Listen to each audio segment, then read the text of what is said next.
Do you understand what it means to be something alternative or temporary? Do you understand what it means to be a ball and someone puts you to fill a cube vacuum?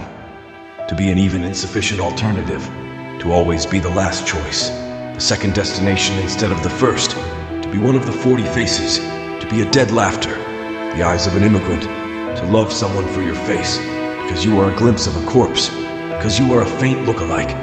Do you understand what it means to be told I loved you, thinking you look like a dead person? Do you realize what it means to think that you are the age of someone, and you are only a passing year?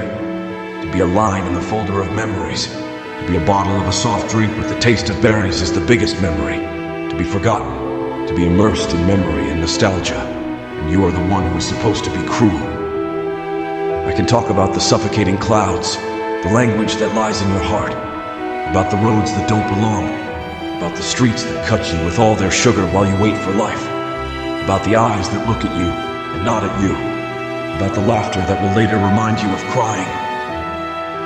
I can talk about the autism you feel, the unity in loneliness and identity, the disbelonging that you bear with the cup in vain, the desperate awakening, the love of solitude, the love of fantasy games, the love of the beast under the bed, the hatred of the mirror, the hatred of everyone who speaks. I can talk about the sterility of metaphors now, about your need for cold, about your desire to be happy and escape to the last point of the long train, about your rigid lips. I can speak, but all this will be absorbed by melancholy, as I have absorbed you leisurely. Even transparency. Cry, sad, cry. I no longer get angry at leaving. I am not angered by the other form of people, nor by sudden change. I am no longer absolutely angry at everything that happens. I have lost my ability to feel, and I use silence. I must confess that I am a person who ultimately cannot stand those who feel too much, who need certain words to be heard.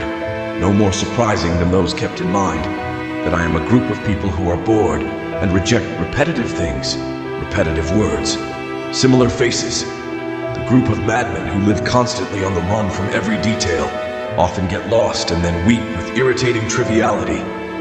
Yet I think that even worse than this, I am being an oxymoron and a mood enough to make me dizzy. First, I am a crazed singer, a depressed writer who is about to have dark blue or gray fingers, a third time a good child with clear eyes, and you may also find me normal and boring as a bystander at a scene. You may find me very smart and incredibly stupid at other times. And you don't wonder if I love you so much one moment and the next I fire you.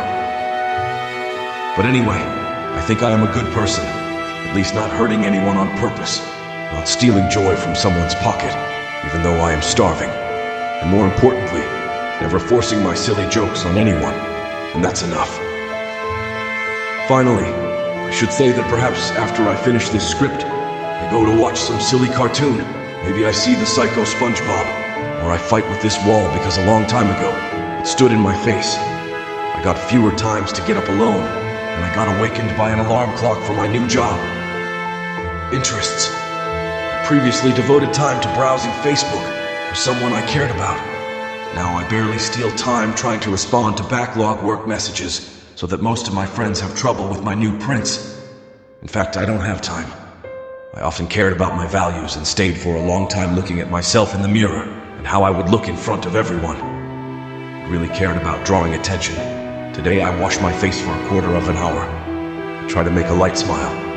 My taste for clothes improves. I wear what suits me, and I care about my appearance without preconceived goals out of necessity for myself. For the first time, I only do things for myself. I care about myself in order to be. A long time ago, I was an unconscious person, like a doll doing things for them.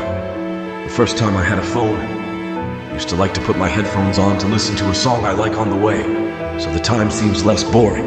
Today I put my headphones and sometimes I don't play any song. I put them to avoid other people's words. I run away from everyone that way. I care now that the tired thing that I cannot describe disappears.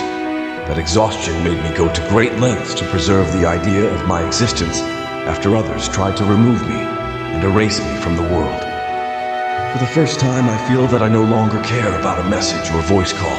I no longer wait for something to happen. I need one hug to stop the grinding war I am leading within myself, to pat my fatigue. The whole world owes me, with an apology. Inside me is something hidden, but I don't remember. Get to know me before you judge me and judge me. I have a white day and black days. I have anger and small joys that are active in tranquility. I have high hopes and hidden despair that rages in anxiety and extinguishes at the first feeling of tranquility. I have smiles that I have not yet used, but I know they exist, and I have the ability to cry even as you tell me the most tender things. I have memories of long winter nights, stories and tales, years of events, failures, attempts, old turmoil, and victories in battles that no one else will know. I have all the potential that makes me an irreplaceable person. Get to know me.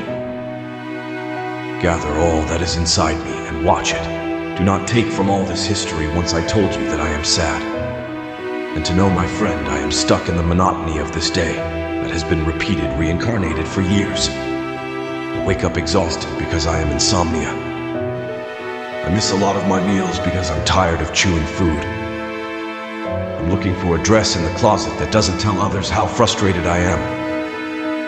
And I grind myself at work with a stupid smile on my face for the faces that my memory doesn't memorize. I come back exhausted from nothing, which is everything. I look throughout half a night at the ceiling of my room while waiting for my opponent to sleep, which is always late for many hours. I have strange thoughts, comrade. I want to open the door and go out to the sleeping street in my nightshirt and run screaming. And I don't stop until my feet fall with me. I want to climb the biggest building and try to stay on its edge while I wait there for the sun to rise. I'm thinking of drowning my phone in the bathroom and giving charity with all my hypocritical clothes to a miserable man more than me to look happy like me. Or maybe he surpasses me by believing his role unlike me. I want to get out of my skin, my friend. I'm choking. I want to break this monotonous life in which I no longer touch myself.